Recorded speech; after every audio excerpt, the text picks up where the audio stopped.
Bonjour, bonjour mesdames, mesdemoiselles, messieurs. Soyez les bienvenus dans notre émission Dites-nous Pasteur. Nous disons seulement que dans notre émission, on est là pour dire quand même d'autres vérités qui est cachées. Dire aux enfants de Dieu, parce que Jésus-Christ nous a toujours demandé de connaître la vérité. Dans le livre de Jean, chapitre 8, verset 32, Jésus disait, vous connaîtrez la vérité et la vérité vous affranchira. Cela veut dire que quand on ne connaît pas la vérité, on est esclave des mensonges. C'est pourquoi il faut connaître. Connaître quoi? La vérité. Si vous suivez notre émission, vous connaîtrez beaucoup de choses sur la Bible. Et parce que nous sommes des chrétiens, nous parlons toujours du christianisme, nous évoluons quand même dans tous nos problèmes, nos mariages, tout ça, on va comparer par rapport aux Écritures qui est notre appui. Notre appui, c'est la Bible. Maintenant, aujourd'hui, nous allons parler du mariage. Le mariage, comme vous le savez, la Bible dit, le mariage, c'est une institution divine établie dès la création par Dieu lui-même. Dieu a empêché la société humaine d'être confuse multitude des individus dispersés par le mariage. Pour que les gens ne soient pas multitude des individus dispersés, qu'on ne connaît pas leur origine, Dieu a voulu que cela se passe dans le mariage. Les bases de la famille qui est le couple. Le couple, c'est ça, le base, la cellule de la famille. C'est pourquoi nous allons essayer un peu de parler de mariage aujourd'hui. Suivez quand même, nous allons donner des versets, il y aura des versets. Il y a des amis qui sont avec nous, j'essaie un peu d'exposer, les amis vont poser des questions. Vous-même, chez vous là-bas, vous pouvez poser votre question par des SMS. Notre émission est en différé, l'émission n'est pas en direct. Donc vous pouvez aussi appeler, même nous envoyer votre message, Dieu va vous bénir. Nous avançons sur le mariage, on parle d'abord de la patience et les qualités des relations avant d'entrer. Patience, qualité des relations avant d'entrer. Pourquoi? Parce que je suis devant beaucoup de jeunes qui nous suivent. C'est pourquoi je commence par vous dire ceci. Avant d'entrer dans le mariage, il faut être d'abord un homme patient, avoir la patience. Il y a aussi des qualités des relations avant d'entrer. Il ne faut pas aller trop vite. Il ne faut pas entrer vite dans le mariage. C'est pourquoi Salomon nous donne quelques conseils à propos de cela. Nous allons voir ça dans le livre de Cantiques, chapitre 2, verset 7. Notre ami peut nous lire ça. Cantiques, chapitre 2, verset 7. Nous lisons au nom de Jésus-Christ. Amen. Je vous en conjure, filles de Jérusalem, par les gazelles et les biches des champs, ne réveillez pas l'amour avant qu'elle l'éveille. Écoutez comment Salomon nous donne quelques conseils. On dit, ne réveillez pas l'amour. Il ne faut pas aller vite. Il ne faut pas aller vite réveiller l'amour. Quand vous réveillez l'amour, vous verrez que ça va vous compliquer. Donc, il ne faut pas aller trop vite. Il faut être patient. Très patient avant d'y entrer. Donc, il faut beaucoup raisonner. Le mariage, c'est bon. C'est l'institution divine. Au début, Dieu c'est une institution divine qui a établi de la création. Donc, Dieu veut que vous vous mariez. Mais avant d'y entrer, il faut raisonner. Il ne faut pas aller vite. Brrr, non. Jeune fille, jeune garçon, ne réveillez pas l'amour. C'est une puissance qui risque de vous faire tomber, vous créer des problèmes. Il ne faut pas le réveiller. Donc, on ne blague pas. Il ne faut pas toucher à l'amour vite. Mon ami peut lire encore 3, 5. Cantique 3, 5. Vous verrez que Dieu est en train toujours de nous montrer quelque chose pour nous demander de ne plus réveiller l'amour, de ne plus aller vite, donc de bien raisonner avant de vous marier. Je vous en conjure, filles de Jérusalem, par les gazelles et les biches des champs, ne réveillez pas l'amour avant qu'elle l'éveille. Ne les réveillez pas. N'allez pas vite au bit. Sinon, ça peut être compliqué. Vous voyez que dans la vie, vous pouvez réussir à la naissance, vous pouvez étudier, devenir quelqu'un, avoir un bon travail, devenir quelqu'un, avoir de l'argent, faire le voyage du monde. Mais il y a une chose, si vous ratez, vous échouez dans votre mariage, ça peut compliquer tout. Ça peut tout compliquer parce que c'est là où se trouve la base de la famille. C'est pourquoi il ne faut pas aller vite, il ne faut pas réveiller. Vous pouvez encore lire vous-même dans le livre de Cantique, chapitre 8, verset 4. Là, lisez vous-même. Vous verrez toujours le même conseil. On vous demande de ne plus réveiller l'amour avant qu'il se réveille. Ne réveillez pas l'amour avant qu'elle s'éveille. Donc faites attention. Le désir est une force puissante qui n'est pas sans danger. Le désir, une force puissante qui n'est pas sans danger. Voilà, il y a beaucoup de dangers. Le désir de vous marier, le désir de la femme, le désir de l'homme, c'est une force qu'il ne faut pas réveiller. Moi, j'ai vu beaucoup des enfants, au moment d'étudier, ils pensent avoir la femme, avoir tout, avoir le mari, tout ça. C'est pourquoi les autres ont cassé leur vie comme ça. Baboti balobi kinde kutanga. Moi si bandi makambo ko réveiller bolingo pan au jusemi o abala balioté compliqué. Mais abisa ki akobala yo kangami na nzela. Au fille garçon, oui banda oza la patient, tu n'es pas patient. Pra au komina mon chéri moko boy allez. Au vide ba makambo nyos na mbongo minerval au pesier dou moko moko boy simbité. O tika le vite. Donc tu as komule la ya zulinga yote. Donc il faut faire attention. Les relations sexuelles demandent de la patience. Il ne faut pas les précipiter. Les relations sexuelles, ça demande de la patience. C'est quelque chose de très bon, tout le monde en préfère. Désir moko, moi un instant, ça attiré, ça la paix, papa, maman, oui. Mais ça demande de la patience. Sinon, si vous partez trop vite en besogne, vous risquez de pleurer et avoir beaucoup de soucis. C'est pourquoi Salomon nous dit, ne réveillez pas l'amour. Ne réveillez pas. L'amour, c'est quelque chose que... Je vois souvent dans le monde, les gens ont fait ces thèmes d'amour. Ils ont chanté. Mais regardez dans leurs thèmes-là, il y a toujours la déception. Ils ont chanté, même des grands poètes, ils ont parlé des grandes déceptions qu'ils ont trouvées dans l'amour. Ce n'est pas de la blague. Il faut attendre et réserver les relations sexuelles au conjoint et au mariage. Il faut attendre. Il ne faut pas aller en besogne. Il ne faut pas aller vite. Il y a encore une chose que vous devez savoir dans le Cantique des Cantiques, chapitre 2, verset 16. Mon bien-aimé est à moi et moi je suis à lui. Ici, on nous montre que dans le mariage, Salomon ici nous parle de la monogamie des mariages. Ne nous dit pas que Salomon lui-même s'était marié à plusieurs femmes, mais ça c'était dans le passé. Mais quand il dit ici, quand il dit Cantique des Cantiques, chapitre 2, verset 16, il dit mon bien-aimé est à moi et moi je suis à lui. Ça précise la valeur de l'union monogamie exclusive. C'est-à-dire, l'homme est à la femme est à l'homme. Et si vous partez aussi des mêmes idées, dans le Genèse, on nous montre toujours que l'homme et la femme vont se marier. Donc, pas de femmes, pas des hommes. Donc, quand vous voulez vous marier, en étant chrétien, pensez à la monogamie. Il y a encore le verset 3 qui nous parle des renards, des problèmes. Il y a toujours des problèmes dans le mariage. Mon ami peut prendre Cantique chapitre 2, verset 15, où on parle des renards. Ce sont des problèmes. Il nous lit ces versets. Prenez-nous les renards, les petits renards qui ravagent les vignes, car nos vignes sont en fleurs. Ici, on voit l'amour humain n'est pas sans problème. Il n'est pas sans problème. Donc, quand vous voulez vous marier, pensez qu'il y a beaucoup de problèmes. Beaucoup de problèmes. Les problèmes sont appelés poétiquement le petit renard. C'est ce que la Bible nous dit ici. Le petit renard qui ravage la vigne. Donc, cela peut être la distance qui s'installe entre les couples, le couple marié qui s'aime. Peut-être il n'y a pas assez de temps pour causer, surtout dans le monde d'aujourd'hui. Même partout dans le monde, il y a des hommes, les gens peuvent se marier à cause de la conjoncture. Ça fait que l'homme n'a pas le temps d'être à côté de sa femme. Et ça complique, par manque de l'intimité sexuelle aussi, ça complique beaucoup de choses. Et, si vous allez dans le Cantique chapitre 3, à partir des versets 1, 2, 3, 4, vous verrez ici que, on va faire lire ces versets. Cantique 3, versets 1, 2, 3, 4. Sur ma couche, pendant les nuits, j'ai cherché celui que mon cœur aime. Je l'ai cherché et je ne l'ai point trouvé. Je me lèverai et je ferai le tour de la ville, dans les rues et sur les places. Je chercherai celui que mon cœur aime. Je l'ai cherché et je ne l'ai point trouvé. Les gardes qui font la ronde dans la ville m'ont rencontré.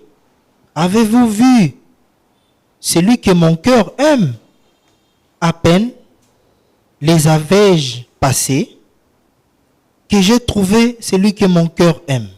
Je l'ai saisi et je ne l'ai point lâché, jusqu'à ce que je l'aie amené dans la maison de ma mère, dans la chambre de celle qui m'a conçu. Vous voyez tout ça? Si le lit du mariage, c'est que l'apôtre Paul nous demande, c'est dans l'hébreu qu'on dit que le lit conjugal doit être exemple de tout suivre. Alors voilà, il cherche son mari, il ne le trouve pas. Il sort, il s'en va chercher. Il le trouve quelque part, il l'amène à la maison. C'est comme ça dans le mariage. Quand vous aimez beaucoup, des fois, vous trouvez, il y a contre-amour, le retour n'est pas ce que vous pensez. J'ai trouvé beaucoup de jeunes filles qui se sont mariées et après, ils les regrettent beaucoup pour le comportement de leur mari. Ils pleurent chaque fois. Souvent, je leur donne le conseil de comprendre, de ne plus penser à un homme au prince charmant. Il y a des gens comme ça qui s'avaient fait des idées, des cauchemars. Ce qui n'est pas bon, quand on se fait des cauchemars, quand on se fait des rêves sur le mariage, surtout les femmes pensent avoir un prince charmant et les hommes cherchent à avoir la femme vertueuse, la femme qui pouvait mieux la comprendre. Mais moi, je suis souvent conseillé aux gens que ces genres de femmes n'existent pas. Ces genres des hommes n'existent pas encore. Dieu ne les a pas créés. Il faut toujours accepter ces hommes-là que vous avez, des hommes à problème. Vous voyez dans le Cantique chapitre 5, au verset 2 à 6, il y a aussi quelque chose, mais le contraire. La femme qui était allée chercher son mari. Maintenant, dans le chapitre 5, verset 2 à 6, lorsque le bien-aimé frappe à la porte, il n'a pas ouvert. Il tarde à ouvrir la porte. Lisez vous-même. Il tarde maintenant à ouvrir la porte. Le bien-aimé frappe la porte. Il veut même que sa femme puisse ouvrir la porte. La femme tarde. Elle tarde à ouvrir la porte. Et voilà, qu'est-ce qui s'est passé? Maintenant, le fait d'hésiter, c'est ce qui se passe souvent dans le mariage. Tant que vous avez hésité, tant que vous avez hésité, donc vous avez vendu, vous avez bien, vous avez calme, vous avez calme. Vous avez des problèmes à longueur hésité. Mais quand on aime, il faut apprendre à se pardonner, à se comprendre. Il y a beaucoup de reculs dans le mariage. Il y a beaucoup de choses qui font qu'à un moment, mon couple va un peu séparé. C'est pourquoi on a le but. Pour la femme et l'homme, il faut qu'il y ait une vision, un homme, un prince charmant. Qui a koyo kelo marabanyo sozoloba yebise ke mibali wana bazaka na bangote mobali supporter o ba peso ba problème wana sozo comme la femme vertueuse là la Bible dit qui peut la voir, qui peut la trouver. Donc ce n'est pas facile ba musu bazo peut-être grâce à retrouver bango, mais peut-être yo ozu yangote. Il faut accepter l'homme réel et la femme réelle au Nzambe apesio. On peut lire maintenant dans le livre de 1 Corinthiens chapitre 13 versets 4 à 5. Donc ça, on nous parle de l'amour. Donc ce sont des principes de l'amour. Et je crois que vous verrez que c'est ce que Dieu nous demande pour vivre dans le mariage. On peut lire ces versets. 1 Corinthiens chapitre 13, versets 4 à 5, nous lisons au nom de Jésus-Christ. La charité est patiente, elle est pleine de bonté. La charité n'est point envieuse. La charité ne se vante point. Elle ne s'enfle point d'orgueil. Elle ne fait rien de malhonnête. Elle ne cherche point son intérêt. Elle ne s'irrite point. Elle ne soupçonne point le mal. Vous comprenez? Quand vous entrez dans le mariage, il faut tout croire. Il faut tout espérer. Il faut aimer la femme qui est avec vous devant vous. Aimer l'homme que vous avez, que Dieu vous a donné. La charité n'est point envieuse. Donc quand on n'aime pas pour son propre intérêt, on cherche à faire l'intérêt de l'autre, on cherche à faire le plaisir de l'autre. Ça, il faut y penser. Nous allons vite voir les buts du mariage, selon la Bible. Les buts du mariage, selon la Bible, est quadruple. Quadruple comment? Parce que premièrement, c'est la continuation des races. Vous voyez ça dans le Genèse chapitre 1, verset 27 à 23. La continuation des races. Et la collaboration, continuation des races, je donne les versets, Genèse chapitre 1, verset 27 à 28. Deuxième but, c'est la collaboration de l'homme qui est par l'essence un être social. Donc, vivre en collaboration. Genèse chapitre 2, verset 18. Il n'est pas bon que l'homme soit seul. là, Dieu avait créé la femme et l'homme pour vivre dans la société, pour collaborer, être ensemble, dialoguer. C'est très important. Donc, si dans le mariage, il n'y a pas de dialogue, les gens ne causent pas, ça, ce n'est pas un bon mariage. Le mariage, c'est le dialogue, collaboration. Avant de faire quelque chose, vous demandez à l'autre. L'autre vous demande aussi. Vous demandez son avis et vous partagez vos avis pour voir si vous pouvez le faire ou pas. L'unité des conjoints et la femme tirée de l'homme. Quand on parle de l'unité des conjoints, je parle de la continuation de la race, la collaboration et l'unité des conjoints. L'unité des conjoints, c'est comme la Bible dit, la femme est tirée de l'homme et l'homme aussi vient de la femme. Genèse chapitre 2, versets 21 à 24. Et tout devient une seule chair. Vous savez, le mariage, c'est pour être l'unité, pour s'aimer, pour marcher ensemble, pour toute la vie, jusqu'à la mort. L'unité des conjoints. C'est très important. Je dis la continuation des races, la collaboration et l'unité des conjoints, avec des versets tels que 1 Corinthiens, chapitre 11, verset 12. L'homme tiré de la femme tirée de l'homme. Et Genèse chapitre 2, versets 21 à 24, tout devient une seule chair pour l'unité de l'homme. Et la quatrième but, c'est quoi? La sanctification de l'un et de l'autre par les liens conjugaux. Quand je parle de la sanctification, je parle des liens conjugaux. On peut lire ça dans le verset 1 Corinthiens chapitre 7, verset 2 jusqu'à verset 9. Vous comprendrez que Dieu a prévu le mariage pour que les gens puissent se sanctifier contre la suite de l'impudicité. Donc c'est pourquoi il faut que celui qui est marié reste avec sa femme, reste avec son mari à côté. Moi, j'ai vu souvent quelqu'un qui est marié, à le bien quel congé, qui va n'a pas avoir un congé. Je ne sais pas quels sont des congés. Moi, je vais un congé, tant que vous n'avez pas un congé. Moi, je vais un congé. Moi, je vais un congé. Moi, je vais un congé, pas qu'on a bien. Comment toi, tu peux faire une chose pareille? C'est quelque chose qu'on ne peut pas expliquer. Alors, admettons que toi et ton mari, vous en payé mon sous, dans la ville, mon sous côté, vous en avez côté, vous en avez. Au Batangi, 1 Corinthiens chapitre 7, verset 2 jusqu'à verset 9.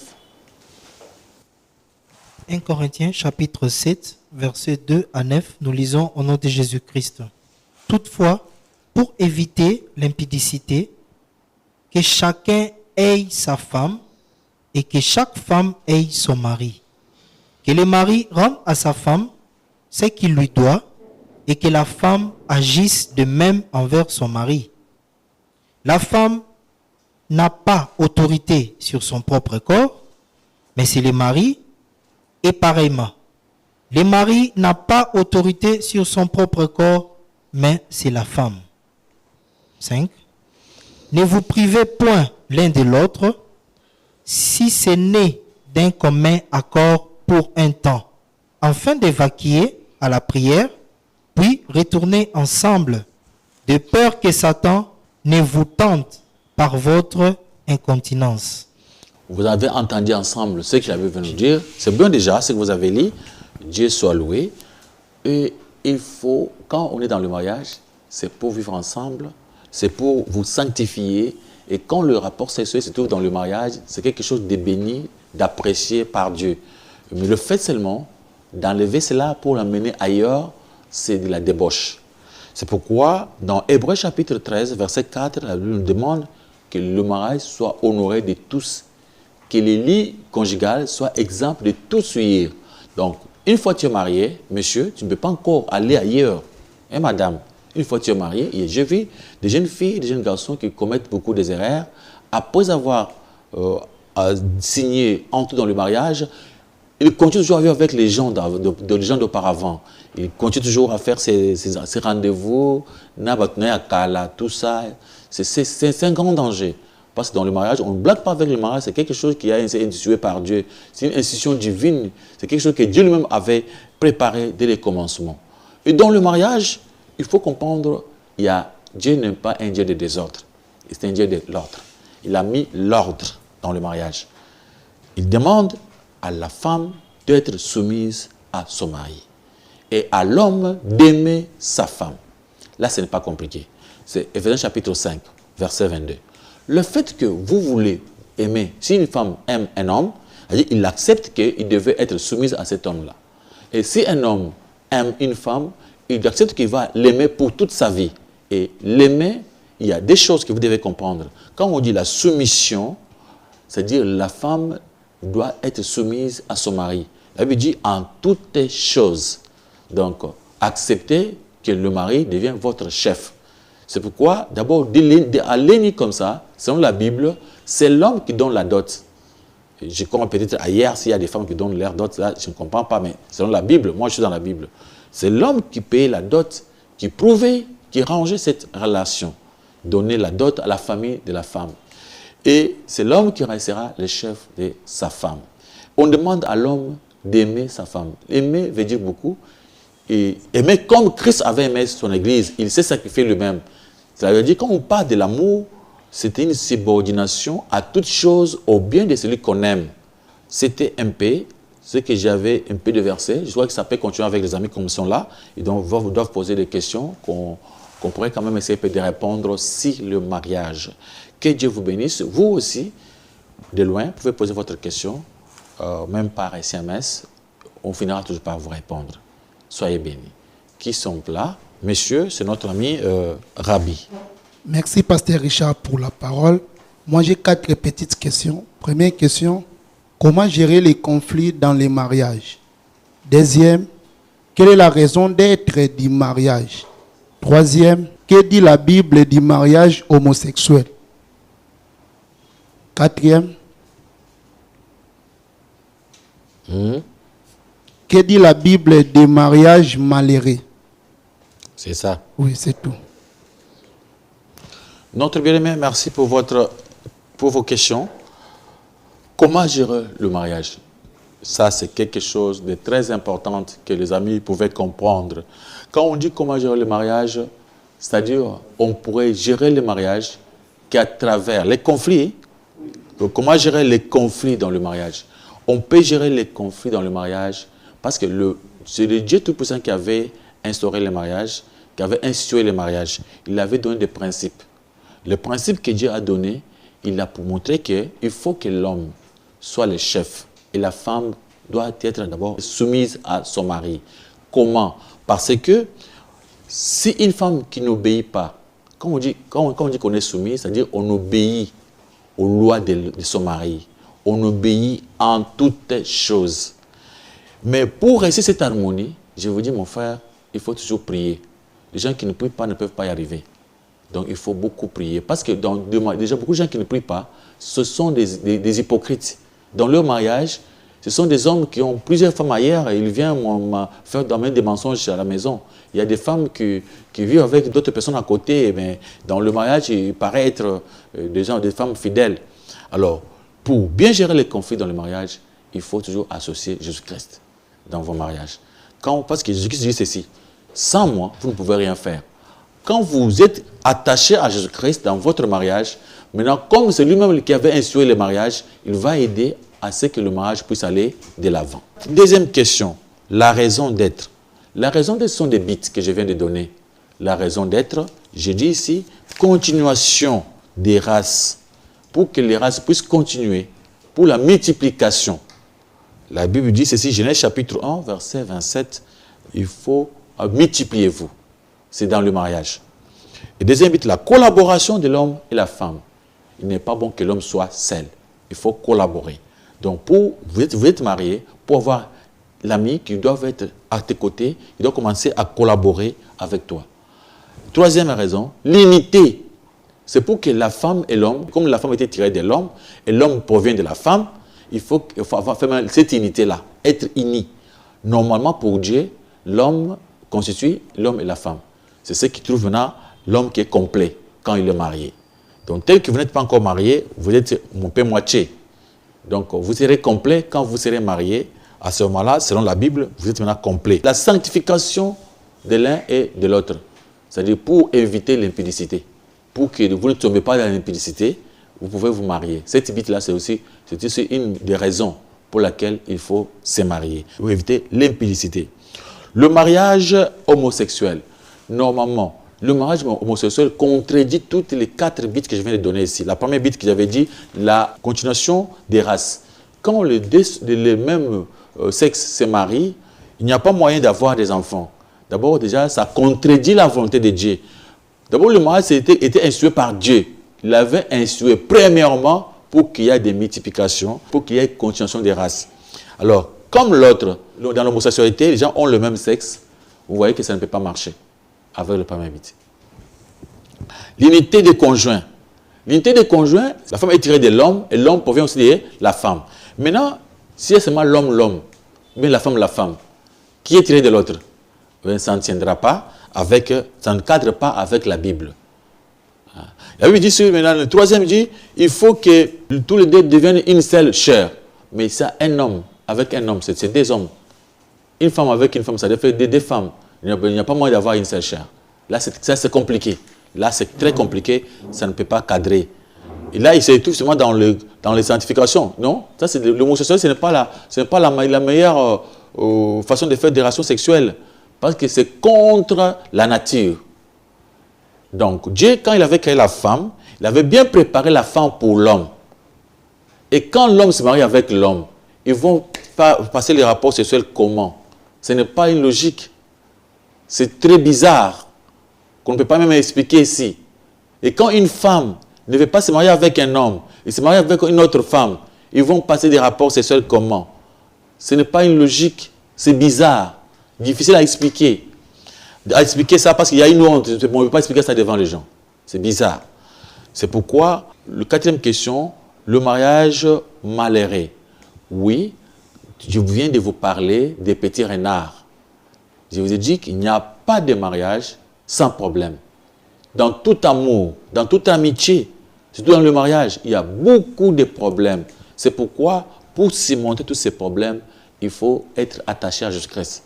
Apôtre Paul a donné quelques raisons dans le 1 Corinthiens chapitre 7 pour des gens qui sont mariés avec des non-chrétiens.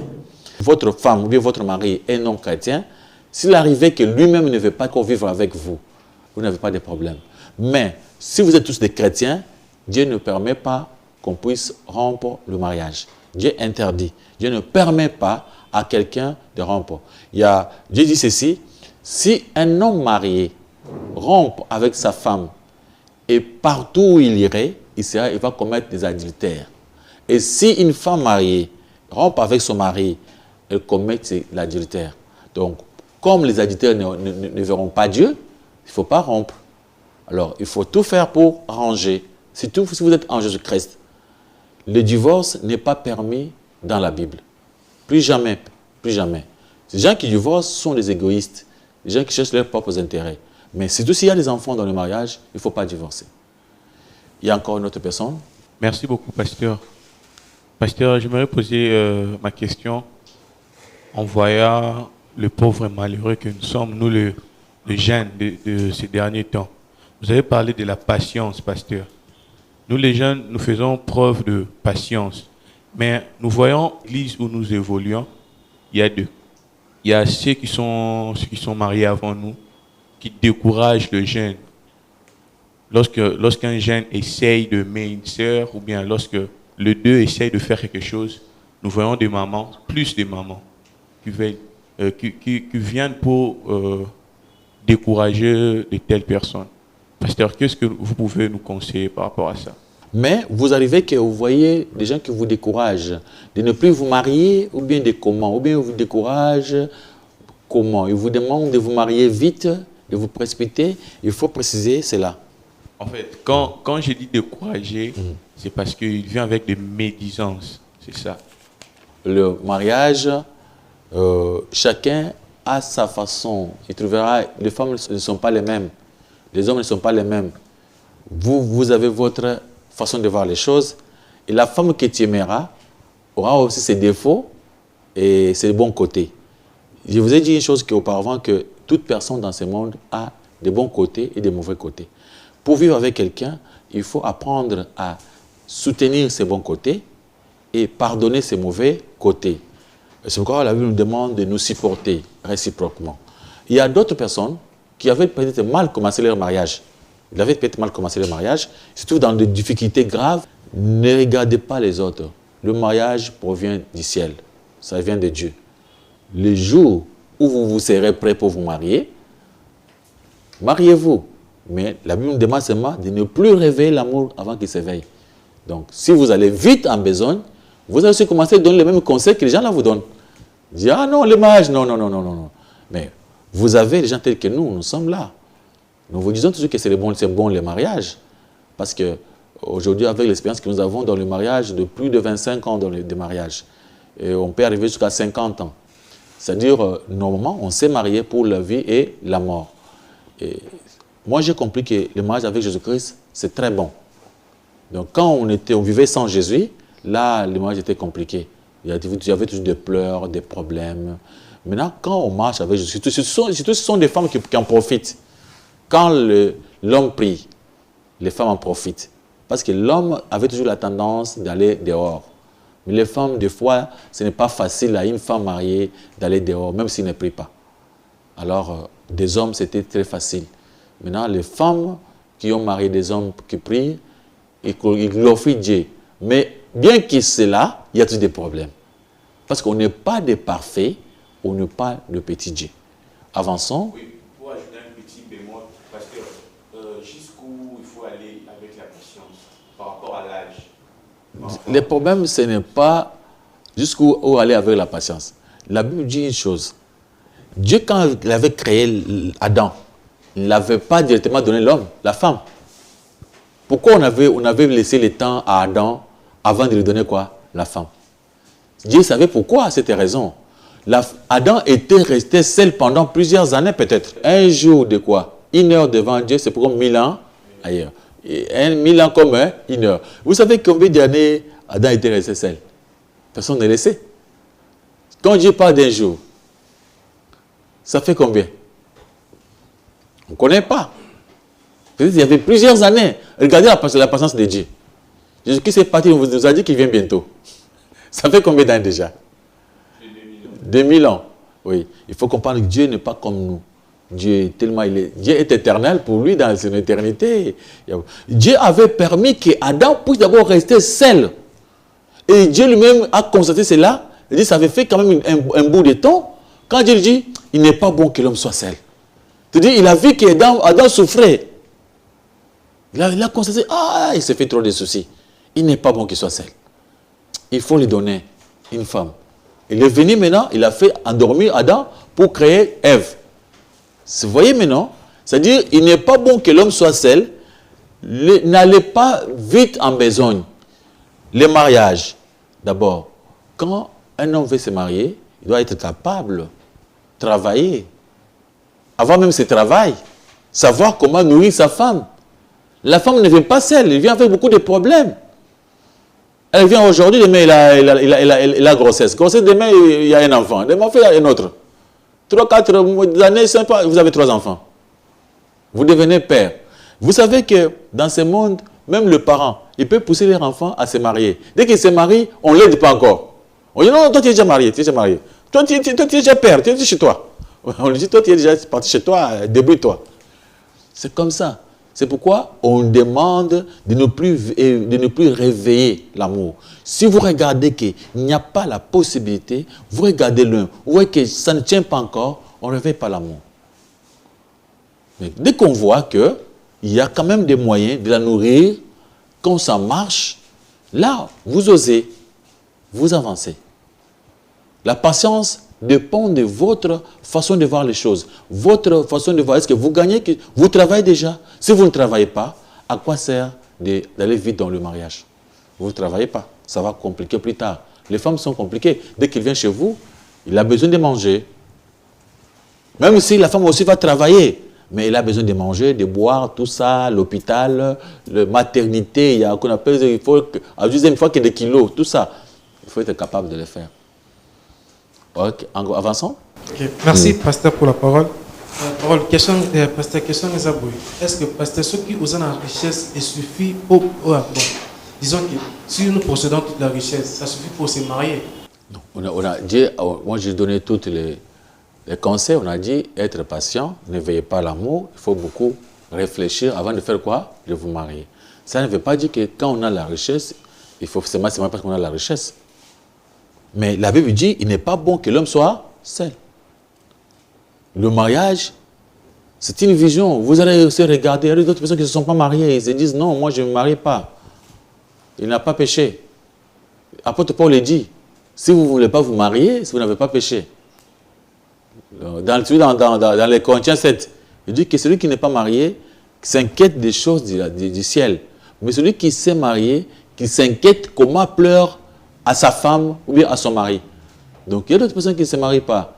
Ce n'est pas un péché. Si vous voyez que non, moi avec mon argent, je peux avoir mon argent, je pourrais rester seul, sans femme. Ça dépend de vous. Vous êtes unique. Vous pouvez vivre comme ça. Mais si peut-être vous trouvez que vous brûlez, c'est-à-dire vous avez les sentiments, vous avez les besoins d'une femme, pourquoi ne pas vous marier? Donc l'argent, la Bible dit l'argent répond à tout. Donc quand on a l'argent, si on veut se marier, c'est très facile. Dans ce monde, parce que les femmes aiment le confort. Il vient chez vous, il trouve à manger, une place pour dormir. Vous voyez comme ça la femme. Vous êtes celle-là, vous pouvez aller partout, manger, dormir comme vous voulez. Mais laissez-moi vous dire une chose, si vous êtes marié, vous n'êtes pas encore libre. La femme devient la propriété, donc devient sa propriété privée. Elle veut manger, elle te regarde. Et tout ça, elle te demande, où est l'argent? Mon enfant, il a la grossesse, c'est toi qui fais tout. À ce moment-là, tu ne leur diras pas que non, tout ça. Avançons. J'ai quelques questions. La première question, je veux un peu savoir quand est-ce qu'il y a mariage. Parce que certaines personnes disent c'est au moment où les gens se rencontrent et se donnent des promesses. Est-ce que c'est à ce moment qu'il y a mariage, ou au moment où on verse la dot, ou bien au moment où on va à la commune près de l'officier de l'état civil, ou bien quand on vient à l'église pour la bénédiction? Je veux savoir quand est-ce qu'on va parler du mariage, à quel moment. Deuxième question. Quelle est la place du pasteur dans les mariages? Parce que je pose cette question parce que c'est dans certaines églises, quand vous allez pour vous marier, il y a beaucoup de cérémonies. Quand on vous donne beaucoup de documents à remplir, on va vous tester de manière spirituelle votre engagement. Alors, quelle est la place du pasteur dans les mariages? Troisième question. Il y a certaines personnes, les fiancés, je parle, quand peut-être on peut parler de l'homme est prêt, quand il va maintenant chez la femme pour dire nous pouvons nous marier, non, toi tu es pressé, ce n'est pas encore le temps. Avec cette personne, qu'est-ce qu'il peut faire? Quitter sa fiancée ou bien attendre encore que le temps soit favorable selon sa fiancée? Merci. Que Dieu te bénisse. Je commence avec la troisième question. La troisième question, l'autre me dit ceci. Vous voulez vous marier, vous avez trouvé une amie que vous voulez continuer avec toute la vie. Vous commencez votre fiançailles. Vous avez l'argent, vous avez tout. Vous voulez venir doter. La femme dit non, patientons encore. Et il y a des raisons. Les hommes sont toujours pressés parce qu'ils cherchent toujours à avoir les corps de la femme. Ils veulent précipiter pour les rapports sexuels. Alors, la femme aussi sait que si elle cède avec les rapports sexuels, c'est fini aussi. L'homme n'aura même pas encore besoin de venir marier. Il dit non, c'est fini, c'est fini. Il peut vous saboter et partir. Maintenant, il y a un problème. Mais il y a d'autres aussi, des femmes qui demandent aux hommes de patienter sans raison. Mais il y a d'autres aussi qui cherchent aussi à étudier l'homme avant de s'engager. C'est pourquoi c'est à l'homme de savoir si vraiment il aime cette femme-là. Il va patienter. Vous savez la patience de Jacob. Il avait patienté combien d'années? 14 ans. Alors si on aime vraiment sa femme, on sera patient pour la marier. Même si, comment il y a d'autres incidents, si on aime cette femme-là, on va être patient pour la marier. Donc, il n'y a pas de temps pour patienter. Tout dépend de l'amour, de la grandeur de l'amour que vous avez envers elle. Il y a d'autres qui se disent, mais moi, je sais que ce que moi, je sais, les allures,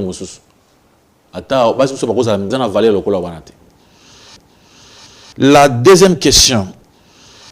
Quelle est la place du pasteur dans le mariage? Le pasteur, c'est un conseiller. Le pasteur, il prend la place de la parole de Dieu.